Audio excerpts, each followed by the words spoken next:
Right మహారాష్ట్రలో కొత్త CM ఎవరు అన్న దానిపై ఇప్పుడు ఉత్కంఠ నెలకొంది. ప్రస్తుత CM Shinde, BJP Fadnavis, NCP నేత అజిత్ పవార్ రేసులో ఉన్నట్లుగా ఆయా వర్గాలు చెప్పుకుంటున్నాయి. అయితే మరోవైపు బీజేపీ ఎన్నికల్లో అతిపెద్ద పార్టీగా అవతరించింది. దీంతో ఫడ్నవీస్ పేరు ప్రముఖంగా వినిపిస్తోంది. ఇప్పటికే ఫడ్నవీస్ తో బీజేపీ రాష్ట్ర ఉపాధ్యక్షుడు చంద్రశేఖర్ భేటీ అయ్యారు. ఇక ప్రస్తుత సీఎం ఏక్నాథ్ షిండే మాత్రం మెజార్టీ స్థానాలు సాధించిన పార్టీకే సీఎం సీట్ ఇవ్వాలని రూలేం లేదని అంటున్నారు. అందరం కలిసి కూర్చుని సీఎం పదవిపై నిర్ణయం తీసుకుంటామంటున్నారు. మరి అక్కడున్న తాజా పరిస్థితుల గురించి పూర్తి అప్డేట్స్ ని మా ప్రతినిధి రాజు ఢిల్లీ నుంచి అందిస్తారు.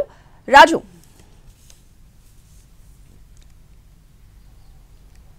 ఎస్ రోజా, మహారాష్ట్రలో మహాయుతి పూర్తి స్థాయి మెజార్టీతో గెలిచింది. అయితే ఒకవైపు అంటే మ్యాజిక్ ఫిగర్ను దాటడంతో మొత్తం 288 స్థానాల్లో 145 స్థానాలు magic figure. So magic figure కూడా దాటేసి చాలా స్థానాలు గెలుచుకుంది. దాదాపు 226 స్థానాల్లో ప్రస్తుతం లీడ్లో మహాయుతి కనిపిస్తుంది. ఈ నేపథ్యంలో ఖచ్చితంగా ఎవరు ముఖ్యమంత్రి కాబోతున్నారనే దాని మీద ఒక క్లారిటీ కోసం అయితే అటు ఓటర్లతో పాటు నాయకులు కూడా ఎదురు చూస్తున్నారు. అయితే ఈ ఓవరాల్ ఎపిసోడ్లో కూడా బీజేపీ చాలా కీలకమైనటువంటి పార్టీగా ఉందని చెప్పుకోవచ్చు. ఎందుకంటే మొత్తం మహారాష్ట్రలో 149 స్థానాల్లో పోటీ చేసినటువంటి బీజేపీ 122 స్థానాలకు పైగా ఇప్పటికే లీడ్లో ఉంది. గెలిచేటటువంటి పరిస్థితి కూడా కనిపిస్తుంది. అంటే ఫైనల్ రిజల్ట్స్ దాదాపు ఖరారవుతున్నటువంటి నేపథ్యంలో సింగిల్ లార్జెస్ట్ పార్టీగా బీజేపీనే ఉంది. సో ఎక్కడైనా సరే ఎక్కువ స్థానాలు గెలిచినటువంటి పార్టీనే అటు ముఖ్యమంత్రి పదవిని తీసుకునేది కన్ఫామ్గా ఉంటుంది. అలాగే ఇక్కడ కూడా జరిగే అవకాశం కనిపిస్తుంది. అయితే ఇప్పటి వరకు కూడా మహాయుతి ఏదైతే మహారాష్ట్ర ఎన్నికల్లోకి వెళ్ళినటువంటి సందర్భంలో ఎక్కడా కూడా ముఖ్యమంత్రి అభ్యర్థి ఎవరు అనే దాని మీద ఎక్కడా ఎటువంటి ప్రకటన చేయలేదు. అటు బీజేపీ కావచ్చు, శివసేన ఏక్నాథ్ షిండే కావచ్చు, మరోవైపు ఎన్సీపీ అజిత్ పవార్లకు సంబంధించినటువంటి పార్టీలు అందరూ కలిసి ప్రచారంలోకి వెళ్ళారు. సో ఫైనల్గా వాళ్ళక్కడ ప్రజలందరికీ కూడా చేరువ చేసినటువంటి అంశం ప్రధానమంత్రి నరేంద్ర మోడీ బీజేపీ అగ్రనాయకత్వాన్ని చూపించే ప్రజల్లోకి వెళ్ళారు. సో అదే సమయంలో బాల్ ఠాక్రే ఫోటోను కూడా పూర్తి స్థాయిలో ఉపయోగించుకున్నారు, శివసేన అంశాన్ని ఉపయోగించుకున్నారు. సో మొత్తానికి మాత్రం ఇప్పుడు మహాయుతి అధికారాన్ని చేపట్టాలంటే ముఖ్యమంత్రిని ఫైనల్ చేయాల్సినటువంటి అవసరం అయితే స్పష్టంగా కనిపిస్తుంది. ఈ విషయంలో కూడా బీజేపీ మాత్రం ఖచ్చితంగా ఇది తమకే ఛాన్స్ ఉంటుంది, అది కూడా దేవేంద్ర ఫడ్నవీస్కే అవకాశాలు ఎక్కువగా ఉన్నాయని చెప్తుంది. ఎందుకంటే దేవేంద్ర ఫడ్నవీస్ గతంలో ముఖ్యమంత్రిగా చేశారు, ఆ తర్వాత ఉప ముఖ్యమంత్రిగా చేశారు. ఇప్పుడు ఈ గెలుపులో కూడా చాలా కీలకమైనటువంటి వ్యక్తిగా ఉన్నారు. ఒకవైపు నాగ్పూర్ సౌత్ నుంచి కూడా ఆయన భారీ మెజార్టీతో గెలుస్తున్నారు. ఈ నేపథ్యంలోనే ఫడ్నవీస్కు అవకాశాలు ఎక్కువగా ఉన్నాయని చెప్పి బీజేపీ చెప్తుంది. బీజేపీనే ముఖ్యమంత్రి అభ్యర్థిని ఫైనల్ చేస్తుందనే విషయాన్ని కూడా స్పష్టం చేస్తుంది. అయితే అదే సమయంలో మరొక అంశం తెరపైకి వస్తుంది. అంటే ఇప్పటి వరకు ఉన్నటువంటి ప్రభుత్వంలో ఏక్నాథ్ షిండే ముఖ్యమంత్రిగా ఉన్నారు. అయితే ఏక్నాథ్ షిండేనే మళ్ళీ ముఖ్యమంత్రి అవుతారనేటువంటి ఒక చర్చ కూడా కొనసాగుతుంది. ఎందుకంటే ఏక్నాథ్ షిండే కూడా తన వాదనను వినిపిస్తున్నారు. ఏదైతే ఎక్కువ స్థానాలు గెలిచినటువంటి పార్టీనే ముఖ్యమంత్రి అవ్వాలనేటువంటి రూల్ ఏం లేదు, కానీ అన్ని పార్టీలు ఎవరైతే మహాయుతిలో ఉన్నటువంటి ఈ 3 పార్టీలు కలిసి కూర్చొని చర్చించిన తర్వాతనే నిర్ణయం అనేది ఫైనల్ అవుతుందనే విషయాన్ని ఆయన చెప్తున్నారు. ఇక అజిత్ పవార్ విషయానికి వస్తే ఎన్సీపీ శరద్ పవార్ పార్టీని చీల్చి బయటకు వచ్చి మహాయుతిలో కలిసి పోటీ చేసినటువంటి అజిత్ పవార్ తనకు కూడా ముఖ్యమంత్రి అవకాశం ఇవ్వాలనేటువంటి ఆలోచనతో ఉన్నారు. అదే విషయాన్ని ఆ పార్టీకి సంబంధించినటువంటి నేతలు సైతం డిమాండ్ చేస్తున్నటువంటి పరిస్థితి ఉంది. అయితే ఓవరాల్గా కూడా ఈ ఎపిసోడ్లో బీజేపీ అనేది చాలా కీలకం. బీజేపీనే ఇక్కడ రింగ్ మాస్టర్ అని చెప్పుకోవచ్చు.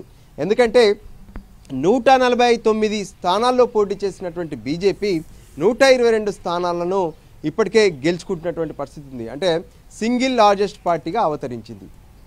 సో ఈ నేపథ్యంలో ఖచ్చితంగా బీజేపీ ఫైనల్ చేస్తుంది ముఖ్యమంత్రిని అని చెప్తున్నప్పటికీ కూడా ఏదైతే మిగతా పార్టీలు కనుక డిమాండ్ చేస్తున్నటువంటి అంశాలను కూడా పరిశీలిస్తామని చెప్తున్నారు. అయితే వాళ్లకు క్యాబినెట్లో కానీ లేదంటే కేంద్రంలో కానీ సరైనటువంటి ప్రాధాన్యత ఇచ్చే అవకాశాలు కనిపిస్తున్నాయి. మొత్తానికి ముఖ్యమంత్రిగా బీజేపీనే ఛాన్స్ తీసుకుంటుంది, బీజేపీ వాళ్ళే ముఖ్యమంత్రి అవుతారు. అయితే దేవేంద్ర ఫడ్నవీస్కి అవకాశాలు ఉంటాయి అనేది కూడా ఇక్కడ చాలా కీలకంగా ఉంది.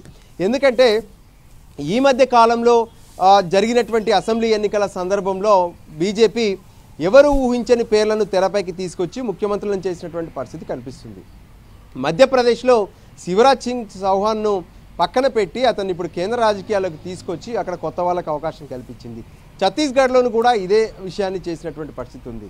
ఈ నేపథ్యంలో మరి మహారాష్ట్రలో పాత గతంలో ముఖ్యమంత్రిగా ఉన్నటువంటి అనుభవం ఉన్నటువంటి దేవేంద్ర ఫడ్నవీస్కి అవకాశం ఇస్తారా, లేదంటే ఒక కొత్త వ్యక్తిని అన్ని రాజకీయ సమీకరణాలను దృష్టిలో పెట్టుకొని తెరపైకి తీసుకొస్తారనేది బీజేపీ నిర్ణయం తీసుకునే అవకాశం కనిపిస్తుంది.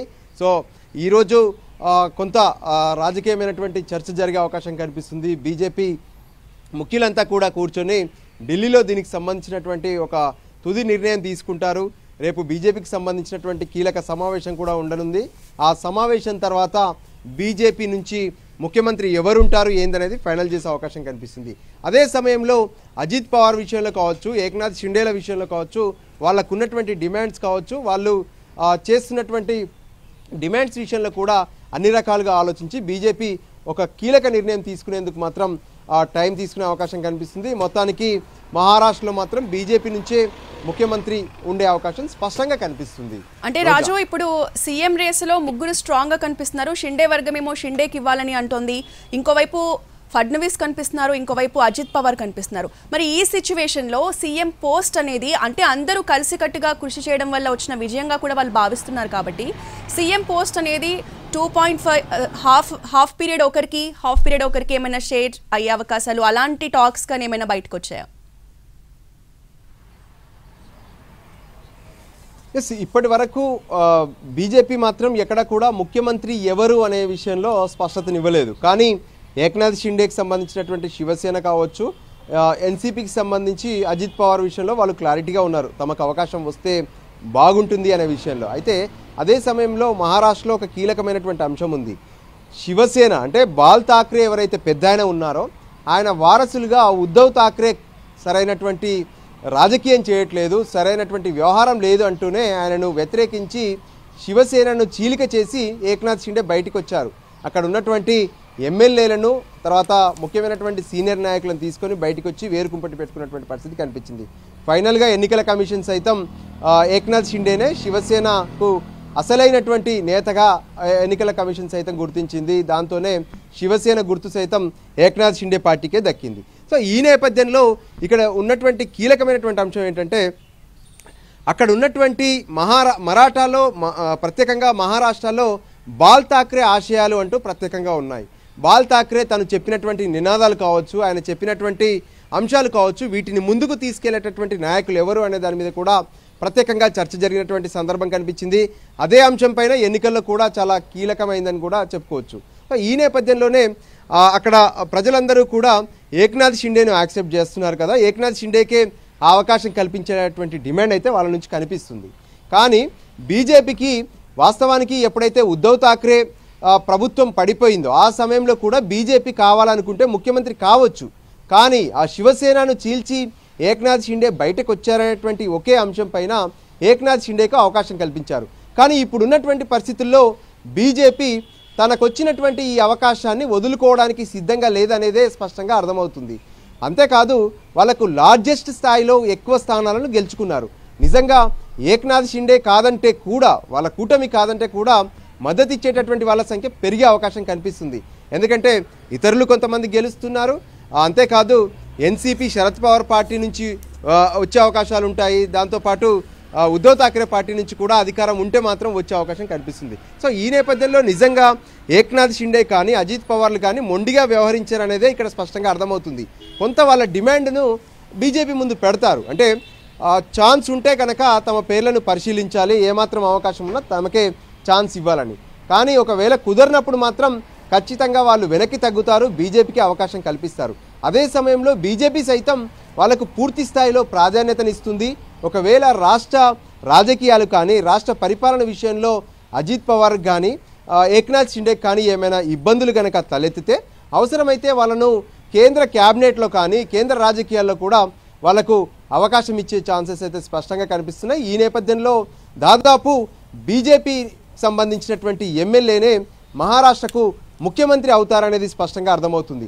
అయితే అందరూ చెప్తున్నట్లుగా ఫడ్నవీస్ పేరును ఫైనల్ చేస్తారనేది కొంత చర్చ జరుగుతున్నప్పటికీ కూడా వాస్తవానికి ఫడ్నవీస్కే ఎక్కువ అవకాశాలు ఉన్నాయి. దేవేంద్ర ఫడ్నవీస్కు తను గతంలో ముఖ్యమంత్రిగా చేశారు, ఆ తర్వాత ఉప ముఖ్యమంత్రిగా చేశారు. మహారాష్ట్రకు సంబంధించినటువంటి పరిపాలన విషయంలో తనకు పూర్తి స్థాయిలో అనుభవం ఉంది.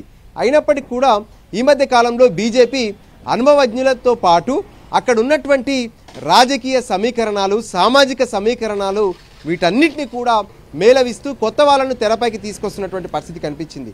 మధ్యప్రదేశ్లో శివరాజ్ సింగ్ చౌహాన్ను మించినటువంటి నేత లేరనే చెప్పుకోవచ్చు. కానీ ఆయనను అక్కడి నుంచి తప్పించి కేంద్ర రాజకీయాల్లోకి తీసుకురావడము, ఆ తర్వాత అక్కడ కొత్త వాళ్ళకి అవకాశం ఇవ్వడం కూడా కనిపించింది. సో అలాంటివి ఏమైనా చేస్తారా? దేవేంద్ర ఫడ్నవీస్ విషయంలో అక్కడ ముఖ్యమంత్రిని చేస్తారా, లేదంటే కొత్త వాళ్ళకి ఎవరికైనా అవకాశం ఇస్తారా అనేది కూడా ఇక్కడ కీలకంగా మారే అవకాశం కనిపిస్తుంది.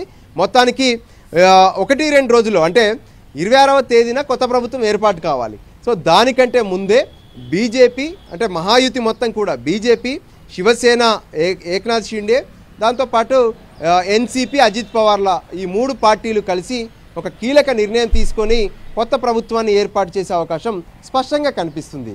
రోజా, అయితే రాజు, మహారాష్ట్ర గెలుపుని అటు మహాయుతి కూటమి కానీ ఎంవీఏ కూటమి కానీ చాలా ప్రతిష్టాత్మకంగా తీసుకున్నాయి. అంతే రేంజ్లో హోరాహోరీగా ప్రచారం కూడా నిర్వహించాయి.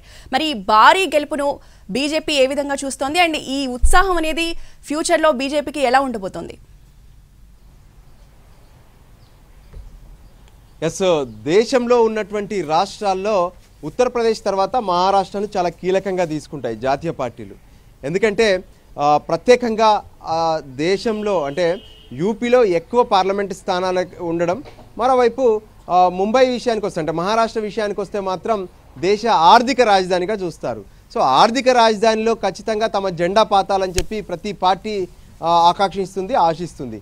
అదే సమయంలో అక్కడ ఉన్నటువంటి ప్రాంతీయ పార్టీలు సైతం ఈ విషయంలో గత కొన్నేళ్లుగా ఏమాత్రం తగ్గడం లేదు. అయినప్పటికీ ఇప్పుడు బీజేపీ అక్కడ ఉన్నటువంటి ప్రాంతీయ పార్టీలతో అంటే శివసేన, ఎన్సీపీలతో కలిసి మహాయుతి పేరుతో ప్రజల్లోకి వెళ్ళింది. ఫైనల్గా గెలిచేందుకు కూడా సిద్ధమైంది. సో ఇక రానున్నటువంటి ఎన్నికల్లో ఖచ్చితంగా ఈ రిఫ్లెక్షన్ ఉంటుంది. ఎందుకంటే ఆర్థిక రాజధానిలో ముగిసినటువంటి ఈ ఎన్నికల తర్వాత ఇప్పుడు దేశ రాజధాని ఢిల్లీలో ఎన్నికలు జరగబోతున్నాయి ఫిబ్రవరిలో. దాని మీద ఫోకస్ పెడతారు. సో అక్కడ ఏ విధంగానైతే క్షేత్రస్థాయిలో వాళ్ళు చేసినటువంటి వర్కౌట్ కావచ్చు, నేతల మధ్య ఉన్నటువంటి సమన్వయం కావచ్చు, ఇటువంటి అంశాలన్నింటినీ కూడా వాళ్ళకు ఖచ్చితంగా ఉపయోగపడతాయి. వాటన్నిటిని బేస్ చేసుకొని ఇప్పుడు దేశ రాజధాని ఢిల్లీలో జరిగేటటువంటి అసెంబ్లీ ఎన్నికలకు వాళ్ళు సిద్ధమవుతారు. అదే సమయంలో ఖచ్చితంగా పార్లమెంట్లో కూడా ఈ అంశం కీలకంగా మారబోతుంది. ఎందుకంటే 25వ తేదీ నుంచి అంటే వచ్చే సోమవారం నుంచి పార్లమెంట్ సమావేశాలు ప్రారంభం కాబోతున్నాయి. శీతాకాల పార్లమెంట్ సమావేశాల్లో సైతం మహారాష్ట్ర గెలుపు అనేది ఖచ్చితంగా బీజేపీకి ఒక ఆక్సిజన్ లాంటిది. ఒక కీలకమైనటువంటి రాష్ట్రంలో భారీ మెజార్టీతో గెలవడం అనేది మామూలు విషయం కాదు. సో ఇప్పుడు అది బీజేపీకి కలిసి వచ్చినటువంటి అంశంగా స్పష్టంగా కనిపిస్తుంది. రానున్నటువంటి ప్రతి అసెంబ్లీ ఎన్నికలకు కూడా వాళ్ళకు ఏదైతే మనం చూసాము, సార్వత్రిక ఎన్నికల్లో గెలిచినటువంటి ఎన్డీఏ వరుసగా కేంద్రంలో 3వ అధికారాన్ని చేపట్టింది. అధికారాన్ని ఏ విధంగానైతే కైవసం చేసుకున్నారు. ప్రధానమంత్రి నరేంద్ర మోడీ 3వ అటు బాధ్యతలు చేపట్టారు. ఆ తర్వాత జరిగినటువంటి జమ్మూ కాశ్మీర్, హర్యానా సంబంధించినటువంటి అసెంబ్లీ ఎన్నికల్లో హర్యానాలో బీజేపీ గెలిచింది. వాస్తవానికి హర్యానాలో 3వ బీజేపీ అధికారంలోకి వచ్చింది. సో జమ్మూ కాశ్మీర్లో బీజేపీ కొంత వెనకబడ్డప్పటికీ కూడా అసెంబ్లీ సీట్ల గెలుపులో మాత్రం ఎక్కువ పర్ఫార్మెన్స్ కనిపించింది. సో ఇప్పుడు మళ్ళీ మహారాష్ట్రలో కూడా గెలుస్తున్నారు. సో ఇది దేశవ్యాప్తంగా కూడా తమకు అనుకూలించేటటువంటి అంశం. ప్రధానమంత్రిగా నరేంద్ర మోడీని, బీజేపీని ప్రజలందరూ కూడా ఆశీర్వదిస్తున్నారు. ఖచ్చితంగా ప్రజలు బీజేపీని కోరుకుంటున్నారనే విషయాన్ని అటు పార్టీ స్పష్టంగా ప్రజల్లోకి తీసుకెళ్లనుంది. ఇదే అంశంపైన సాయంత్రం ప్రధానమంత్రి నరేంద్ర మోడీ సైతం అటు మహారాష్ట్ర ఓటర్లతో పాటు దేశ ప్రజలందరినీ ఉద్దేశించి మాట్లాడే అవకాశం కూడా కనిపిస్తుంది. రోజా, అయితే రాజు, సీఎం పోస్టుపై చాలా త్వరగా క్లారిటీ రావాల్సిన అవసరం ఉంది. సో మరి మహాయుతి కూటమి ఎప్పట్లోగా సీఎం పోస్టుపై మనకి క్లారిటీ ఇచ్చే అవకాశం ఉంది అంటే ఈ రోజే మనం ఎక్స్పెక్ట్ చేయొచ్చా సీఎం క్యాండిడేట్ ఎవరు అనేది? ఇప్పుడున్నటువంటి పరిస్థితులు ఢిల్లీలో అంటే బీజేపీ హెడ్ క్వార్టర్లో జరుగుతున్నటువంటి పరిణామాలను వీటిని చూస్తుంటే మాత్రం ఈరోజు అర్ధరాత్రి వరకు దీనిపైన పార్టీ ముఖ్యుల్లో ఒక క్లారిటీ వచ్చే అవకాశం కనిపిస్తుంది.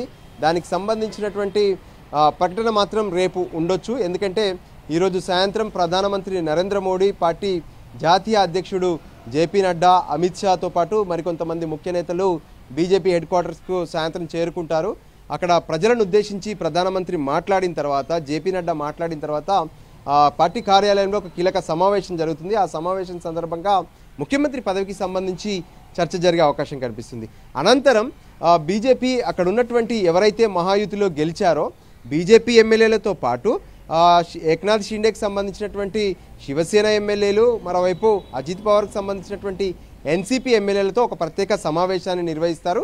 అందుకోసం బీజేపీ ముఖ్యులను అంటే అబ్జర్వర్లను కూడా మహారాష్ట్రకు పంపిస్తుంది. వాళ్ళు అక్కడ కొంత వాళ్ళందరితో కూడా సంప్రదింపులు జరపడం, వాళ్ళు కోరుకుంటుంది ఏంటి, వాళ్ళు ఎవరు ఏం కోరుకుంటున్నారు, అటు ఏక్నాథ్ షిండే టీం కానీ అజిత్ పవార్ టీం కానీ లేదంటే బీజేపీ కూడా ఏమనుకుంటుంది, గెలిచినటువంటి ఎమ్మెల్యేల ఆలోచన విధానం ఏంటి, వాళ్ళు ఎవరు ముఖ్యమంత్రి కావాలనుకునేటువంటి సమాచారాన్ని సేకరిస్తారు. అదే విషయాన్ని జాతీయ కార్యాలయంలో ఉండేటటువంటి ముఖ్యులకు చేరవేయడం, ఆ తర్వాత ముఖ్యమంత్రిగా ఎవరిని పెడితే బాగుంటుంది అనే దాని మీద కూడా బీజేపీ ఇంటర్నల్గా పలు చర్చలు చేసి పలు సమావేశాలు నిర్వహించి ఫైనల్గా తమ అభ్యర్థిని రేపు అనౌన్స్ చేసే అవకాశం అయితే స్పష్టంగా కనిపిస్తుంది. రోజా, రాజు, మనకి 26 తారీఖు డెడ్ లైన్ ఉంది. 26 తారీఖు లోపే అనౌన్స్ చేయాలి కాబట్టి ఓన్లీ గెలిచిన నేతల అభిప్రాయాలే తీసుకునే అవకాశం ఉందా? అంటే మరోవైపు బీజేపీని ఇంత ఘన విజయం చేసిన బీజేపీ క్యాడర్ అవ్వచ్చు, మరాఠా ప్రజల అభిప్రాయం కూడా, అంటే బీజేపీ తరపు నుంచి ఎవరు సీఎం అయితే బాగుంటుంది అనే వాళ్ళ అభిప్రాయం కూడా తీసుకునే అవకాశం ఉందా? ఇప్పటి వరకు బీజేపీ గతంలో కొన్ని తీసుకున్నటువంటి నిర్ణయాలు కావచ్చు, వాటన్నిటిని పరిశీలిస్తే ప్రజలు ఆల్రెడీ ఎవరు అధికారాన్ని చేపట్టాలి అనేది క్లారిటీ ఇచ్చేశారు. ఎందుకంటే మహారాష్ట్రలో మహాయుతికి అవకాశం కల్పించారు. ప్రజలు అక్కడ ఉన్నటువంటి ఎమ్మెల్యేలను మాత్రమే గెలిపించగలుగుతారు. ఆ ఎమ్మెల్యేల్లో ఒకరు ముఖ్యమంత్రి అవుతారు. సో దానికి అనుగుణంగానే హర్యానాలో జరిగినటువంటి ముఖ్యమంత్రి ఎంపిక కావచ్చు, దాంతోపాటు మధ్యప్రదేశ్లో జరిగినటువంటి విధానం కావచ్చు, అటు ఛత్తీస్గఢ్లో జరిగినటువంటి విధానం కావచ్చు, వీటన్నిటిని కనుక పరిశీలిస్తే ఖచ్చితంగా బీజేపీ అగ్రనాయకత్వమే ఈ విషయంలో ఒక నిర్ణయం తీసుకుంటుంది. అయితే నిర్ణయం తీసుకోవడానికి ముందు మాత్రం అక్కడ ఉన్నటువంటి ఎమ్మెల్యేలతో ఒక సమావేశాన్ని నిర్వహిస్తారు. పార్టీలో గెలిచినటువంటి ఎమ్మెల్యేలతో సమావేశాన్ని నిర్వహించి వాళ్ళ ద్వారా ఒక ఏకాభిప్రాయాన్ని సేకరించేటటువంటి ప్రయత్నం చేస్తారు. అనంతరం బీజేపీ హైకమాండే దీనికి సంబంధించి ముఖ్యమంత్రి ఎవరనే దానిపైన ఒక తుది నిర్ణయం తీసుకొని దాన్ని ఇంప్లిమెంట్ చేస్తుంది. దానికి అనుగుణంగానే వాళ్ళు ముఖ్యమంత్రి అవుతారు, వాళ్ళు ప్రమాణ స్వీకారం చేస్తారు. అయితే ఇతర పార్టీలకు ఎటువంటి ఛాన్స్ ఇస్తారనేటువంటి విషయంలో గతంలో ఏ విధంగానైతే ఉప ముఖ్యమంత్రులకు అవకాశం కల్పించారో, ఉప ముఖ్యమంత్రులుగా కానీ లేదంటే క్యాబినెట్లో కీలకమైనటువంటి ఒక పోర్ట్ఫోలియో ఇవ్వడం కానీ ఛాన్స్ ఇస్తారు. లేదు అలా కూడా కుదరనప్పుడు కేంద్రంలో వాళ్ళకు అవకాశం ఇచ్చే ఛాన్స్ కూడా ఉంది. ఎందుకంటే కేంద్ర ప్రభుత్వంలో కూడా అవకాశాలు ఉన్నాయి. అక్కడ మహాయుతి ఉంది, ఇక్కడ ఎన్డీఏ ఉంది. అంటే రెండు కూడా ఒకే బీజేపీ కనుసన్నల్లోనే ఉన్నటువంటి పరిస్థితి కాబట్టి బీజేపీ తీసుకున్నటువంటి నిర్ణయమే ఫైనల్ కానుంది. రోజా, రైట్, థ్యాంక్ యూ రాజు.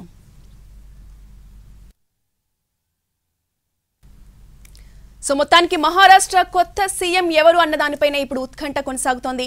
ప్రస్తుత CM Shinde, BJP Fadnavis, NCP నేత అజిత్ పవార్ రేసులో ఉన్నట్లు ఆయా వర్గాలు చెప్పుకుంటున్నాయి. మరోవైపు బీజేపీ ఎన్నికల్లో అతిపెద్ద పార్టీగా అవతరించింది. దీంతో ఫడ్నవీస్ పేరే ప్రముఖంగా వినిపిస్తోంది. అయితే ఇప్పటికే ఫడ్నవీస్ తో బీజేపీ రాష్ట్ర ఉపాధ్యక్షుడు చంద్రశేఖర్ భేటీ అయ్యారు. ప్రస్తుత సీఎం ఏక్నాథ్ షిండే మాత్రం మెజారిటీ స్థానాలు సాధించిన పార్టీకే సీఎం సీట్ ఇవ్వాలని రూలేం లేదని అంటున్నారు. అయితే అందరం కలిసి కూర్చుని సీఎం పదవిపై నిర్ణయం తీసుకుంటామని చెప్తున్నారు. ఇక ఇటు అజిత్ పవార్ వర్గం కూడా ఆయనకే సీఎం పదవి ఇవ్వాలని గట్టిగా డిమాండ్ చేస్తోంది.